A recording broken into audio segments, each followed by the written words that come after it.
XVIII se difundió con considerable éxito un texto anónimo por las redes sociales. Un texto con evidente desprecio hacia los catalanes.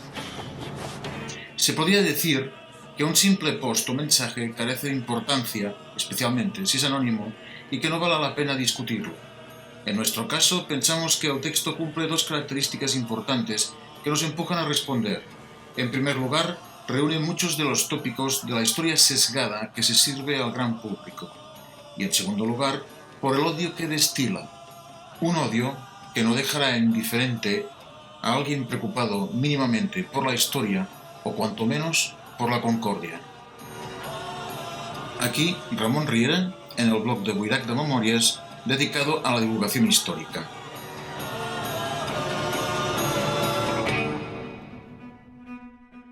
En la historia, los hechos son los hechos, pero la visión que de ellos puedan tener los diferentes actores y testigos inevitablemente será diferente.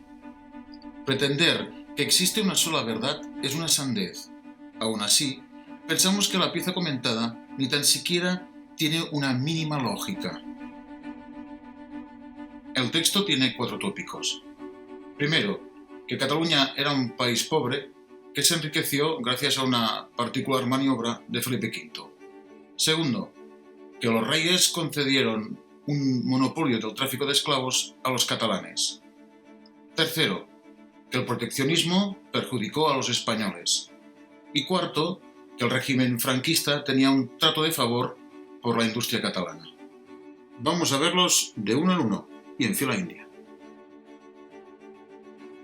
Antes de empezar, cabe hacer una aclaración.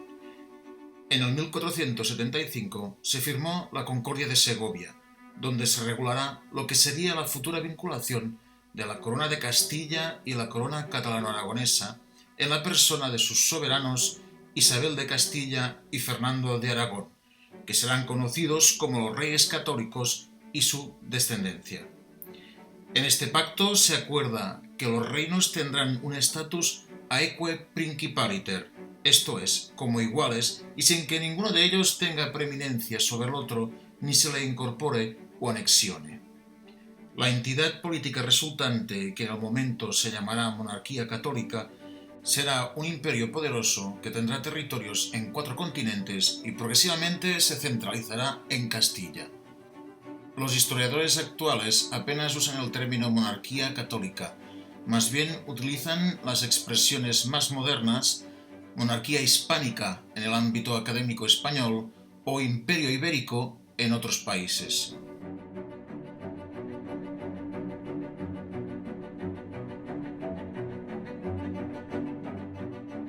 Un poco de historia.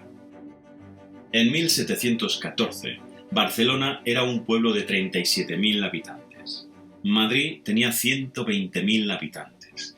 Cádiz, Sevilla, Bilbao eran ciudades que duplicaban en habitantes y riqueza a Barcelona. El comercio de Indias estaba monopolizado por los puertos del antiguo Reino de Castilla, y Cataluña era una de las regiones más pobres de España. El denostado Borbón cambió el destino de las mercaderías al puerto de Barcelona. Los puertos atlánticos se empobrecieron y Barcelona subió como la espuma. En 50 años cuadruplicó su población. A finales del siglo XVIII tenía 130.000 habitantes y toda Cataluña emergió de la pobreza. Nos deben una. Esto es falso. Si Cataluña hubiese sido tan pobre, ¿qué sentido tendrían los lamentos de los intelectuales castellanos, los arbitristas, especialmente en el siglo XVII, en cuanto que el Principat era un país rico que no colaboraba suficientemente con la monarquía? ¿Qué sentido tendrían los ataques y los pasquines de Quevedo y otras plumas a sueldo? ¿A santo de qué el conde duque de Olivares la habría liado provocando la guerra dels Segadors? Las tensiones entre Madrid y Barcelona comenzaron a finales del siglo XVI, precisamente porque a los ojos de la corte castellana, Cataluña era un país rico que no contribuía lo suficiente en la monarquía. Es tan fácil como consultar las transcripciones de las actas del Consejo de Estado que, entre otros, hace el historiador británico John Eliot. las referencias a la aparente prosperidad catalana son abundantes. Entonces, empezamos con el españolismo actual, contradiciendo al castellanismo del siglo de oro. ¡Ay, ay, ay! A ver, en el 1700, Cataluña no era para nada un país pobre, todo lo contrario. De haberlo sido, es bastante dudoso que tuviera credibilidad para ser considerada como aliado por los ingleses en la Guerra de Sucesión Española.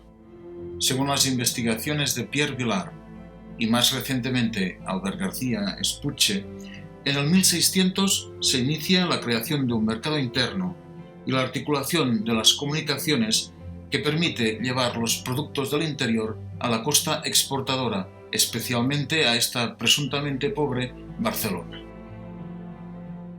Además, el sistema político catalán tenía competencia exclusiva en materia de moneda, cosa que había permitido al Principat aislarse de la crisis castellana. Vemos, pues, un trabajo de base, popular, de hormiguita, un empuje que se da sin mercados cautivos en ningún lugar de la monarquía, sin favores del monarca, simplemente adaptándose al momento. Solo hay que leer las publicaciones del intelectual Narcís Feliu de la Peña para ver toda una serie de empresas y proyectos económicos que requerían una sociedad próspera y dinámica. Este empuje también se deduce de las actas de Cortes con Felipe V y con Carlos de Austria. En ellas identificamos qué intereses mueven a los actores políticos a partir de sus demandas. En las actas encontramos que pesan tanto las demandas de organización política como las leyes necesarias para el desarrollo del comercio. Por el contrario, desde el siglo XVII, Castilla se desangraba en continuas suspensiones de pagos, sequías, crisis de carestía y la progresiva reducción de su poderío militar, del imperio.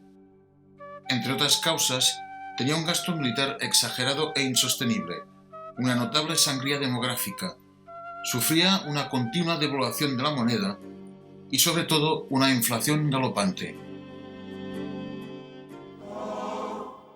Como colofón, es evidente que la patraña de que Felipe V llevó todo el comercio a Barcelona, quitándolo del Atlántico, contradice una de las bases consensuadas de la historia moderna. Según esta teoría, el eje del comercio y la producción pasa del Mediterráneo al Atlántico. Pero como siempre, España va al revés. No tiene ningún sentido hablar de una Cataluña pobre y aún menos hablar del empobrecimiento intencionado o involuntario de los centros comerciales atlánticos por parte de Felipe V y sus gobiernos. Venga, y hay una que los catalanes no debemos.